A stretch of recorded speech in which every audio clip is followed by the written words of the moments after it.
Hello and welcome to another special episode of AFI's Cover 7 podcast. I'm here with Daniel McKenzie. How you doing, Daniel? I'm great. How are you?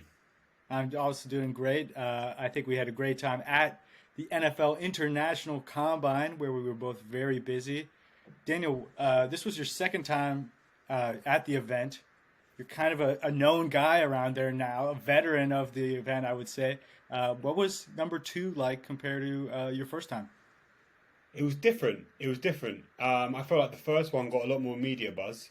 The second one, this one, had a lot more specialized media services there, I guess.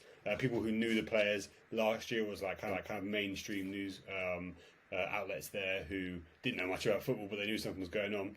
But the player quality, I felt this year was higher. I felt there was a higher standard. There was a few standouts last year, but this year had a higher standard. It was more international in scope. Last year was a kind of Euro-centric. This year is way more international in scope for the Pacific Islanders and for the West Africans. But great event all round, always well ran. Really enjoyable to be there, and the guys who attended did a great job. Absolutely. So just as a reminder, if you aren't caught up on this, these players were trying out for the NFL's International Pathway Player Program. Of this group of 44 guys, the NFL will select 10 to 15 and take them to Arizona, where they will train and hopefully be allocated to a NFL division. So we'll see. I mean, we've seen some players come out of this, like Jordan Mailata, like F.A. Obata, like Jacob Johnson. So I think we saw some future ballers out there on Tuesday. Who were some guys that stood out for you, Daniel? There's a couple guys. I think the DBs for me was a really impressive group. They had two Nigerians, Paul and Emmanuel, and then a French DB called Kevin Forte, who you'll probably know if you watch European football. Kevin Forte played for Hamburg Sea Devils most recently. They unfortunately lost in the ELF final, European League of Football final, to the Vienna Vikings. But he's a great player. He's been playing football for a while, and his pedigree and his experience within Europe really stood out. He's very fluid hips, the way he moves, the way he changed direction, great hands, low pad level. Yeah, he just looked really good out there. I think there's no doubt that players will be watching, that coaches, scouts, sorry, will be watching him. For Paul and Emmanuel, the two West African Nigerian DBs that came via Uprise and NFL Africa of OCU Manura, they showed some raw athleticism. I think Emmanuel had the highest vert of around 40 inches. Paul had 38 inches just behind that and ran a 4.5. Both very raw athletes. You could tell they hadn't played football for too long, but still, for the length of time they had played, they were very athletic and very fluid in their movements. So yeah, I think it's a really good group and really promising, because we really haven't seen much outside of Marcel Dabo from last year in the way of DBs. It's always been those bigger bodies, those D-line, those offensive linemen, tight ends maybe, and so it's good to get some of the more skill positions in there. Absolutely. We actually caught up with Kevin Forte after the NFL Combine. Hey Kevin, so you played 2 weeks ago in the ELF final. What was your preparation like for today? To be honest, I went to the gym some few days, 3-4 days a week, but I'm trying to do exercise for the technique, for the 40-yard dash, bench, vertical. So yeah, I do my best, but I'm not really satisfied on myself, but that was good. Well, you look good in the drills, and a guy like you who's played around Europe for a while, what did it mean to get the invite to come to London and prepare for the NFL? First of all, it's very, very good for me. I'm proud of myself. I'm here for my family, my mom, my sister, for myself too. And then, yeah, like you said, for on the skills drills, I'm pretty proud of myself, because I'm not like an NFL player right now, but I'm gonna keep going, working hard, some shit. Yeah, that's good. Sounds good. And you're one of, I think, 4 French players here. What does it feel like to represent France? For represent, it's I don't know. For me, it's a big opportunity to play in ELF, to be here, and represent the France, represent my teammate in ELF, my teammate in France. I think so. They're gonna be proud of me, but I'm really proud. I'm really proud. Very cool. And what did you think of the latest news from Paris joining the ELF? What can I say? Like, I hope there's gonna be a pretty good team because we got a lot of athletes in France, and maybe I'm gonna be part of them. But like, I don't know. I don't know yet. I don't know yet. All right, sounds good. Thanks, Thank Kevin. you so much. Yeah, and I think Kevin just stands a really good chance of making it to Arizona at least. It'll be whether the scouts see him as a developmental prospect because he's been playing in Europe for a while, or they see him as maybe a finished product, and I think that might play heavy on the scouts' decisions. But who did you like, Alex?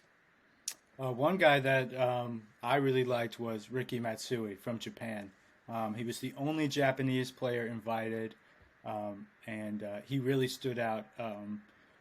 He's tried out for the CFL Combine before and had mixed results. Didn't make the CFL, obviously, otherwise he wouldn't be here. But a guy like that, he has a great football pedigree coming from a high level of football in Japan. He was his team's leading receiver. His team was undefeated with the Fujitsu Frontiers, and he won MVP of the championship, the Rice Bowl in Japan, which is what a lot of people think is the third best league in the world. However, you want a guy like that, you wonder, how does he test? Is he fast enough? Does he jump high enough? Is he explosive? Is he an athlete for the NFL level? And Ricky answered that question with a resounding yes. He ran a 4.41 40-yard dash, the fastest of anyone at the Combine, and he jumped well.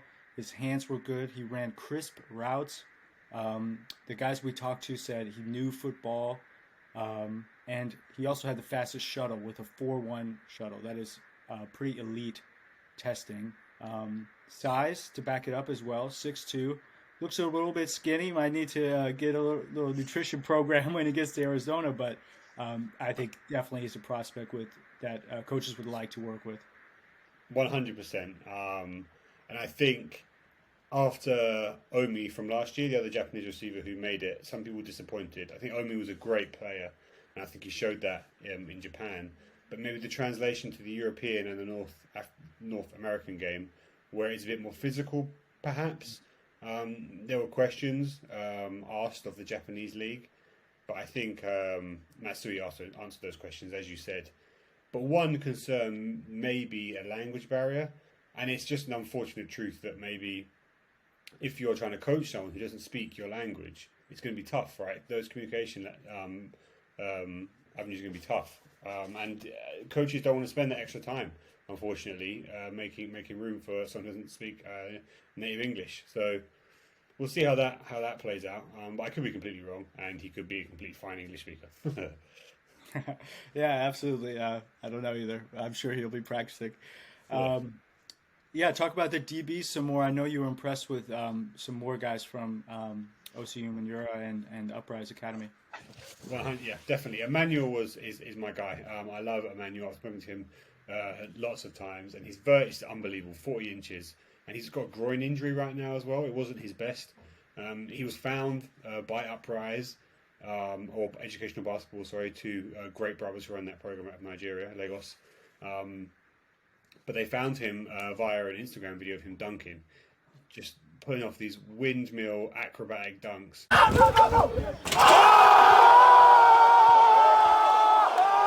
And he's so young, and he's just so raw, and he's such a great person as well. And I really think that means something when it comes to the evaluation process, who they are as a person.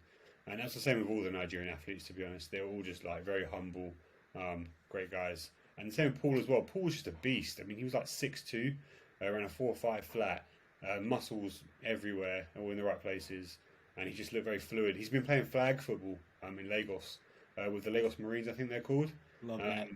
And yeah, so that I think that translated well as far as like skill positions goes, DB, receiver, catching, change of direction. Those skills are very transferable. How he fares in contact is another question. But I think those DBs are great. We had a chance to chat to Emmanuel as well. And yeah, this is how it went. So Emmanuel, great job today. How'd you feel it went? Well, good. It's okay. Well, it was my first experience though, so expect more. Sure. What did it feel like for you to represent Uprise and educational basketball at this event?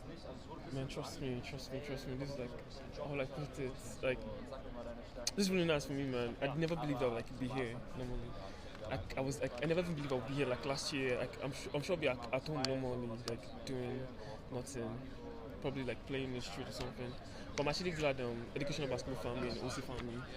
Yeah, it's really nice. Tell us about educational basketball, how you found American football in Nigeria.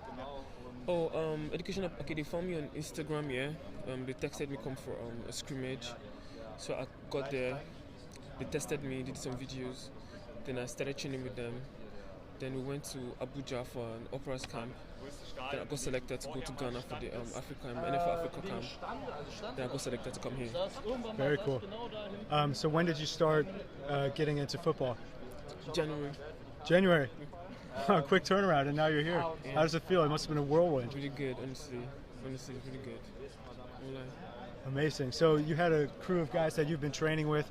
What have you guys been doing in London? How have you guys been supporting each other? Man, actually we just support each other, man. Just like during the 40-yard, yeah, we cheer each other up. Even though we're at different stations, like just keep shouting at each other, yeah. Just like keep the spirit together. Sounds good. Thanks, Emmanuel. Thank you. Yeah, and another one of the Uprise guys, or two of the Uprise that really impressed me were CJ and Chisholm. I'm again not going to try and pronounce their surnames because I'll butcher them terribly. But Alex, I know you were a big fan of CJ. I know you followed him when he won the MVP, right, of the NFL Africa camp.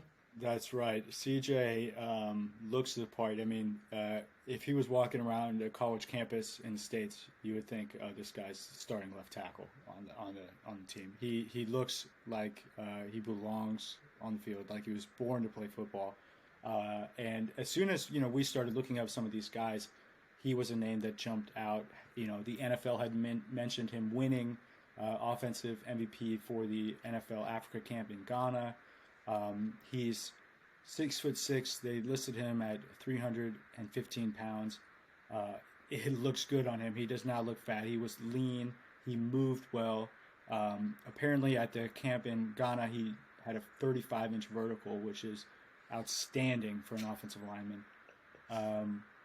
In the drills, you think a guy like that who's really not played much football, he would be kind of uncertain and his footwork would be off. He looked good in the drills. He looked fluid.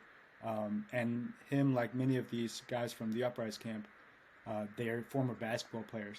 They're big guys who played basketball because they're tall, but they have broad shoulders and they're just meant to be playing a different sport, I think, personally. And we caught up with CJ. He brought a great energy to the conversation. Hope you guys enjoy. All right, great. I'm here with CJ.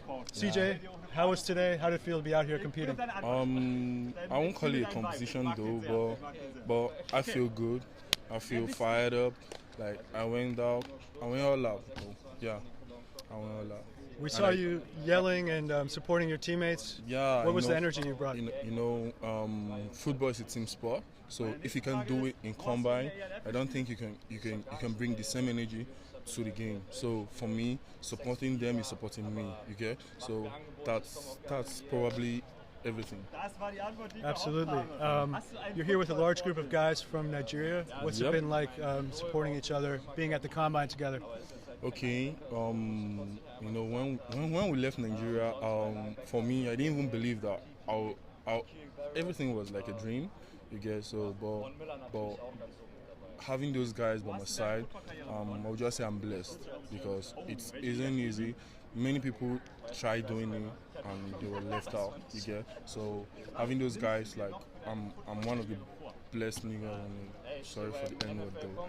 Yeah. No worries. Can you talk a little bit about what it felt like to have the NFL come to Africa and do the camp in Ghana with Osi Umenyiora? Yeah, Osi Umenyiora, I would say he's a blessing to Nigeria. Yeah, so Okay, let me give you back history. You know what? When he first came, I don't think that he think that will happen. Even me too. I didn't even believe that I can be playing right now. If you ask me in January where will I be by now, I won't tell you it's UK. You get but Osi made that happen. You understand? So that's why he's a blessing to Nigeria. Like the sport now in football is growing fast in Nigeria. So and that will have to give it up to Osi, man. He's a legend now. Not only in the NFL, but even back home. He's giving back to the community, and that's just awesome, man. Like that's good. I want to be like him sometime, though. Yeah. Absolutely. So how did you discover football? Were you playing basketball before? What was your athletic background? Yep. Okay. When I was 5, I played soccer. Then when I started growing, I think when I started growing big, so they kicked me off the soccer team. I have to try for basketball. I started playing basketball till I was 18. Till I was 20. January, then March, then Ejike Ogwaja, I don't know if you know him, he's an NBA player. He said I should come out and try for soccer. I was like, oh shit, we don't play that in Nigeria. He just said I should just come and try. I tried out, he liked me, he picked me. We went to Ghana and we played. We came to UK now, and it's been a journey, but it's worth it. It's worth it. Very cool. And lastly, what do you think of your performance out here today? I know that I have enough space for growth, so I would say I gave my best. But even though it's not enough, I know it's my best though. Yeah, I gave my best. I laid it out on the field, but and I know there's room for improvement. So I'll just say I did my best. And any advice for anyone looking to get into American football in Nigeria or all over the world? Yeah, my advice is just don't look back. Just do your thing. Be you. Be yourself. Okay. Yeah. So that's it. Perfect. Thanks, CJ. Thank you very much. Another offensive lineman from Nigeria and from the Uprise Academy was Chisholm. I first saw Chisholm as soon as we walked in. He was running the 40-yard dash, and I thought, who is this big guy? Because he was moving, had his head down. Maybe not the best running technique, but he was giving it his all, and he's just built like a Coke machine. I mean, he very impressive physique. I think he could be a great guard or center on somebody's team. And he had a great energy as well. He talked about the whole experience and how the game is growing in his home country.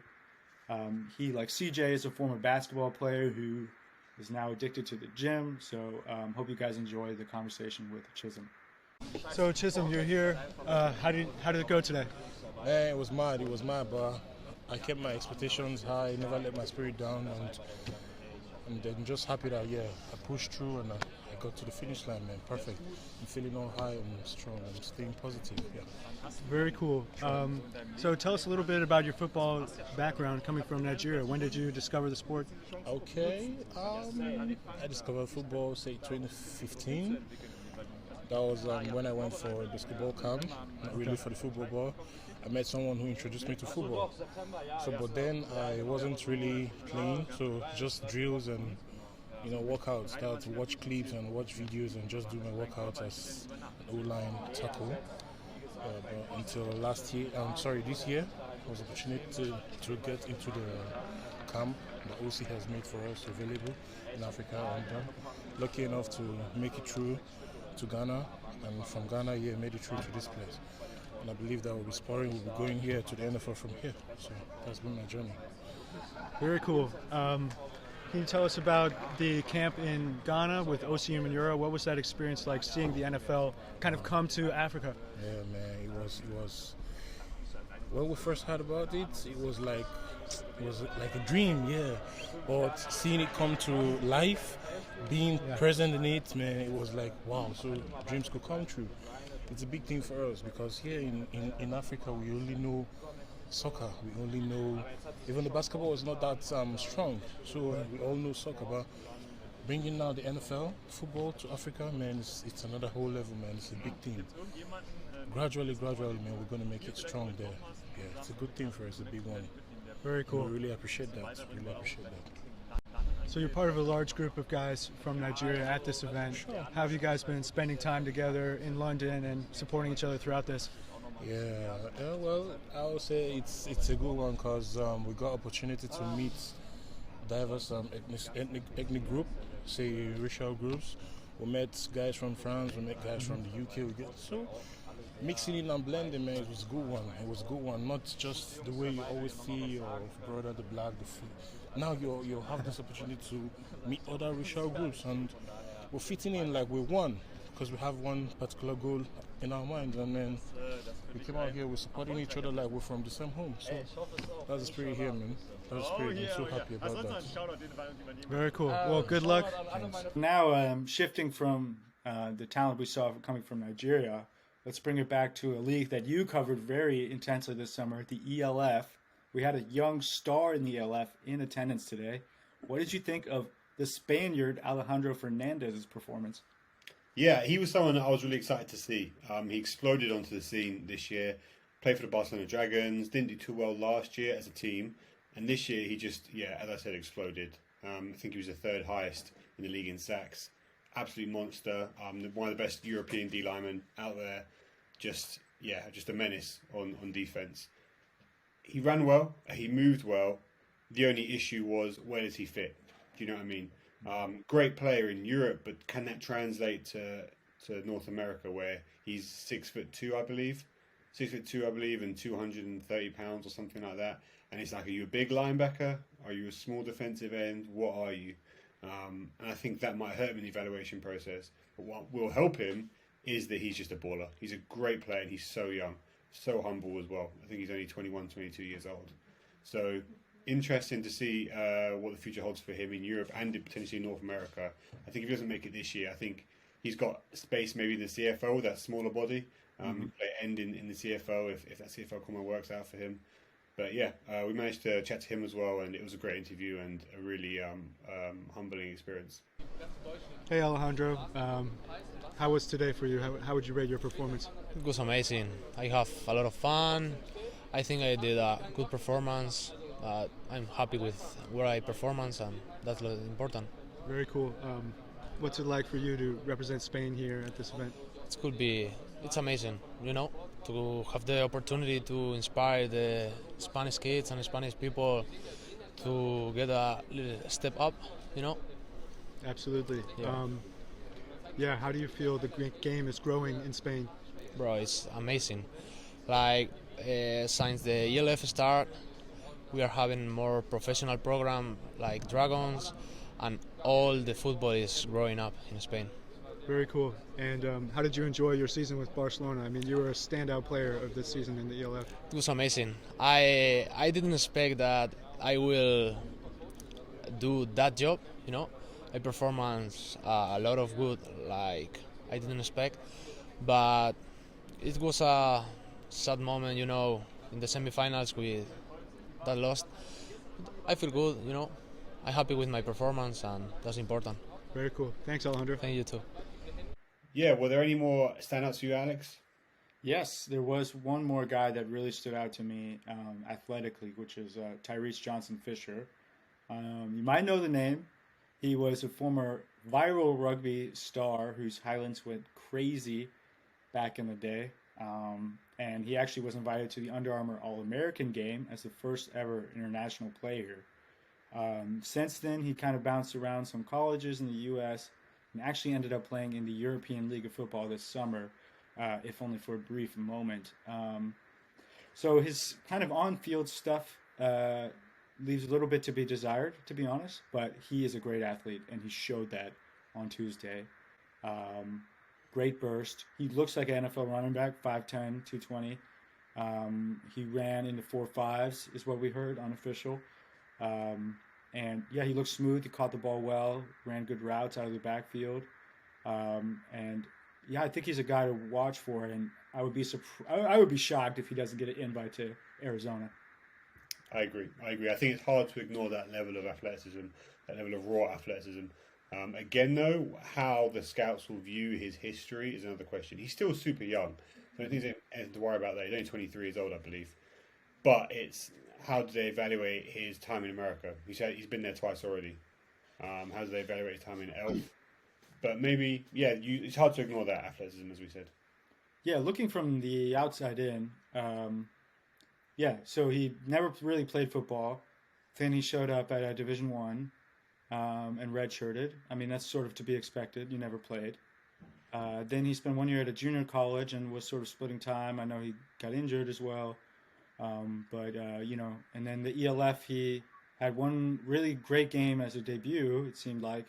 And then, we've heard some things about the situation in different teams abroad. But, after 4 games, he was no longer with the team. And, wish him the best now. And Give Me Sport actually caught up with him. So thank you, Give Me Sport, for letting us use this interview. And hope you guys enjoy. Give Me Sport here with Tyrese Johnson-Fisher. Tyrese, how do you think you did today? Today, mix of emotions. I guess just being here, living my dream is the best part of it. I feel like some things I'm ultra happy with, some things definitely need improvement, but just to be here, being with such amazing athletes and now being able to showcase my talents to the NFL, that's what you wish for as a kid. You say you showcase your talents. You've had a couple of chances to make it in the sport of American football. Obviously, you played with Coastal Carolina. You were invited to the high school American All-Star game a couple of years ago. Do you see an event like this as something of a second chance for yourself to prove that you do still have the ability to make it in the NFL, in the sport? In my opinion, this is my first chance. I'm only 23. So really and truly, everything has all been leading to this moment. I feel like everything I've done before has been an experience. Everything I've done before has been a learning curve. Some things I feel like, now we've got to that moment where we are being seen by the people we want to be seen by. So this for me is a first chance at the professional level to get to the highest level. So I'm hoping that I took my chance today. I think I did okay, and it's not down to me. So.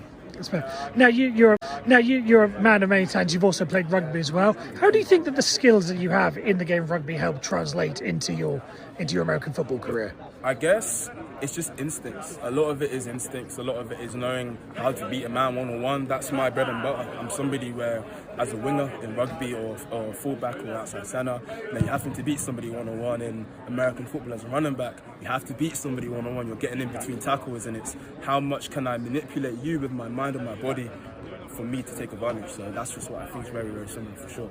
Now, you started off your career with the London Warriors, is that correct?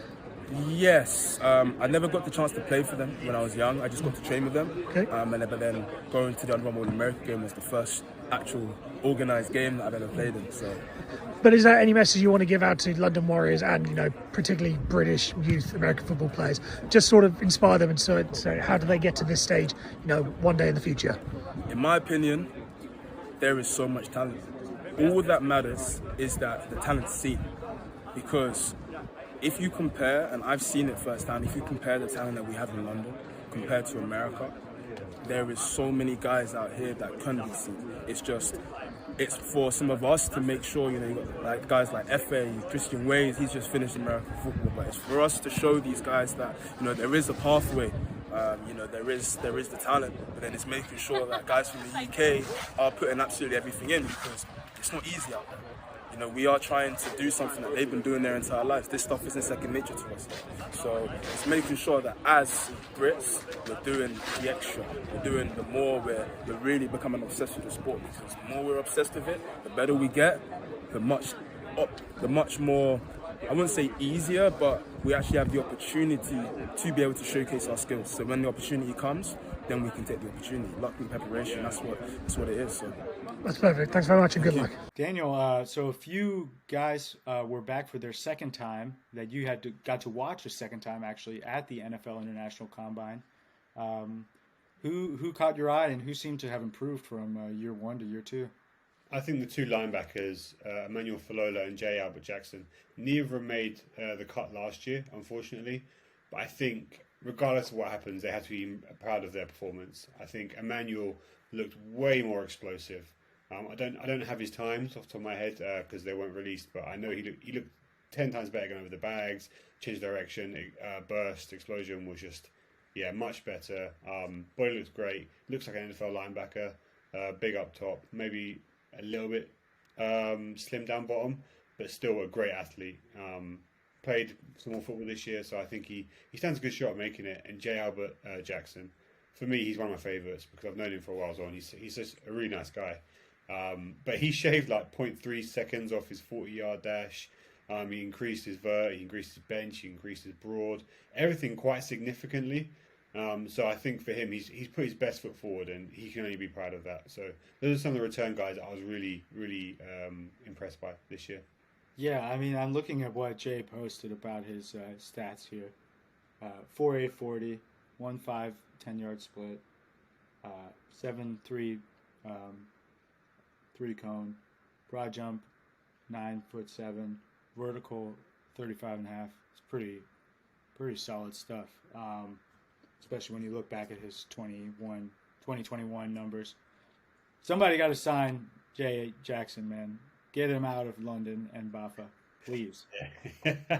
Yeah, he needs to get on a good team because I don't think he's had a good shot either. He played for the London Blitz this year. They weren't a good team. I think it's the first time they missed the playoffs in years. I think that organisation's rebuilding now. Played for the Stuttgart Surge before that. He's playing like O-line and D-lineman. Before that, he played quite a low level of football in the UK. So yeah, I just think he needs a development year in a decent league, and I'm sure that this will get him that. I hope it gets him that. I hope his performance at the NFL IPP gets him another shot at playing European football. Absolutely.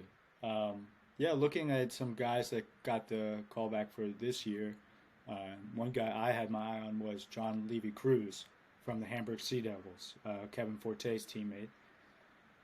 He's a fullback. He's a tight end. He plays tight end for Hamburg. He's a little bit short to play NFL tight end, I would imagine. I think he'd have to play fullback in the NFL. But he looked pretty good in the fullback drills. I don't know his testing numbers, but I can't imagine he tested that well because his season ended 2 weeks before the combine, which is just tough for those guys. But he still looked good. I mean, he was moving around well. He caught the ball well. He wasn't featured in Hamburg's offense very much, but he's a good blocker. You can see that on the ELF tape. And one thing that's interesting is he did get a call from the Canadian Football League this spring, and he turned it down to play in the ELF. Interesting move. And part of that decision was that he stated was, I'd rather play in the ELF and keep chasing the NFL international pathway. So I hope John gets invited to Arizona. I think he will, to be honest. He could be a fullback in the NFL, especially there's no more fullbacks. I mean, it could be a niche, you know. So anyway, he stood out to me as a player coming back for a second year. Yeah, no, and I think, as you said, he looks great. He looks really good. He takes care of himself.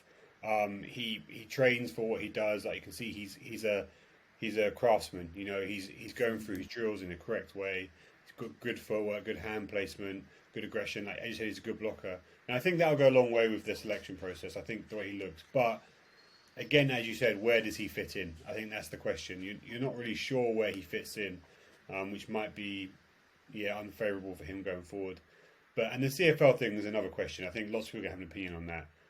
Me personally, I didn't really agree with it. Not that it's for me to agree or disagree with, but yeah, if your goal is to play the highest level of football possible, surely you play CFL as opposed to ELF because it's a high level of football. But he did what he did, and now he's at IPP, so I'm sure he knows what he's doing. Yeah, it is worth noting Ayo Oyola went to the NFL IPP, then spent a year in Canada. Now he's on the Jaguars for a second chance. So people have taken that route. It seemed to work well for him. I'd imagine if you're going to be on the practice roster in somewhere, CFL would be the best before the NFL. But, you know, who knows? It's his life. I know you, Daniel, you saw some big boys moving out there. Down under. Big boys from down under. They were large. They were so big. And I don't know anything about them. I don't know if you know much about them. We tried to do some research on them, but they're just mysteries, right? They're professional or ex-professional rugby players, but they were huge. They were just huge men, just in every way. I think a lot of them were like Pacific Islanders living either in New Zealand or Australia. Yeah, and I know like the genes there are something crazy where they produce these mammoth men. So yeah, but they looked great in terms of just like physically their build was just unbelievable. Yeah, these guys were total mysteries. If you are interested in the invites, we profiled every single invite on our website on American Football International. But I have to say the profiles for these guys were quite thin. Couldn't really get their heights and weights. Some of them played rugby, and I could find the team name, but really they were mysteries. But and they were intriguing mysteries for sure. These guys were huge. They moved well. And I think the rugby guys are attractive to coaches because they're tough, they're physical, and they're relatively versatile. Yeah, without a doubt. We spoke about this before, but I think the one downside for rugby players is pad level. I think pad level is so different and crucial, and the way you attack the ball and contact in rugby and American football is so different. But yeah, I think they look great, and I think they stand a great chance just based on their size, and that they've played competitive sport before. Absolutely. So in December, at some point, we'll see the NFL take, I think last year they took 12, the year before maybe 10. I'm guessing they'll take between 10 to 15 guys to Arizona, to LeCharles Bentley's training facility, and get them ready for their pro day in March, and then we should see 4 or more in the NFL. Daniel, any last thoughts on this experience in the NFL International Combine as a whole? No, I just love it. I think IVP, I think last year and this year, if you like I say, if you go on the website, we cover it extensively. We both, me and Alex, both cover it extensively, and it's one of my highlights of the year. I think it's just such an enjoyable experience, purely because of the sudden changes that it puts on these young men, in a very, very, very good way. I think the Nigerian guys, as you heard in the interviews before, spoke about it. They couldn't even believe they were going from Ghana to London to these combines, or Lagos to London, these combines, And it's the same with the European guys, right? They go from playing in the German Football League, the European Football League, to training at a high-performance facility in America, and then potentially putting on NFL pants and NFL jersey, being an NFL locker room. And anyone who's played football knows the significance of that, and how just kind of, just life-changing it can be, and it's a dream come true for a lot of these young men. And so I'm really excited for the 4 guys that do make it. Absolutely. Thank you guys for listening, and until next time.